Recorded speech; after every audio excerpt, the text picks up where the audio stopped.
시골에서 옛날에 우리 어릴 때의 기억이 아궁이에 불타는 게 참 이미지가 좋았단 말이에요. 우리 생각은 아궁이를 어떻게 잘 개조해서 서양의 벽난로가 실내에 있는데 반면에 그 굴뚝 쪽, 연도 쪽으로 너무 열기가 많이 나가는 단점이 있고, 우리 옛날의 전통 아궁이는 아궁이가 부엌에 밖에 있는데 요거를 좀 어떻게 연결했으면 하는 생각이 들어가더라고요. 그래서 그러면 이제 해보자고.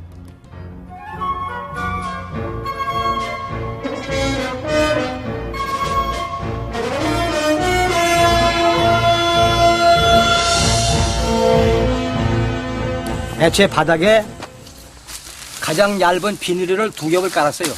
이거 1겹을 깔아도 되고, 뭐 못 쓰는 장판 4번 걸 깔아도 되고.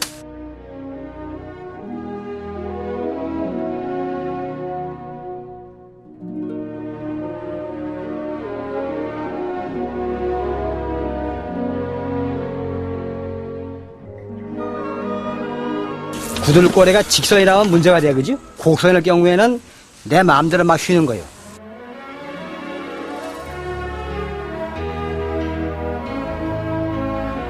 이 흙하고 흙벽돌은 열이 점점점 닿아서 오래 갈수록 옹기가 되는 거예요. 그러면 한 10cm 두께의 옹벽이 이렇게 있는 거나 마찬가지란 말이에요. 근데 이게 보통 웬만해서는 이제 망가지지가 않죠.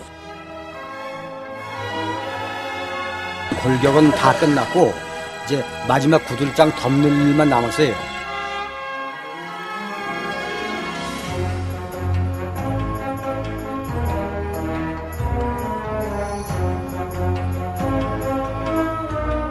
따뜻해요. 여기까지 따뜻하고, 여기 이제 약간 미지근한 장작을 한 1~2번 넣으셨죠? 불안 요만큼. 예. 근데 이제 저쪽 돌아서 지금 이 정도까지는 아주 그 따뜻한 온기가 벌써 이제 오거든요. 여기는 이제 미지근한 상태로 지금 이제 가고 있고.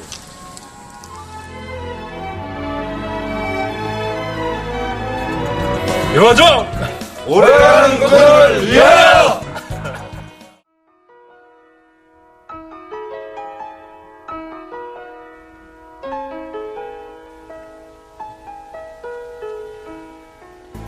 맨 처음 이화종 씨 책을 읽었고, 그 다음에 이화종 씨 집을 가서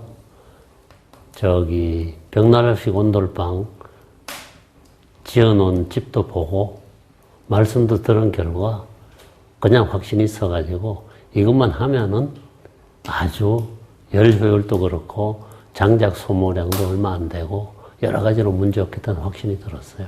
그래서 이거 하게 됐습니다.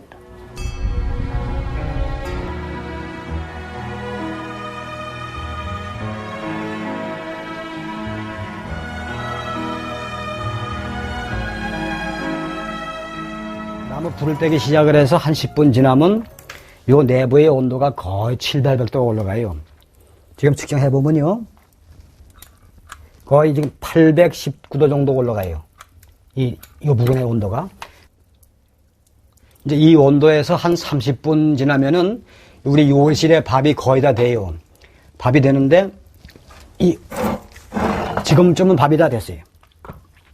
그리고 요 주위의 온도가, 이 위의 온도가 360도 정도 된단 말이에요.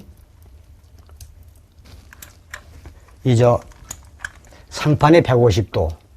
그래, 이 내부의 온도가 거의 150도 이상 되기 때문에 이 무쇠솥의 아래, 옆에, 위에가 전부 밥이 되는 게 무진장 빠르지요.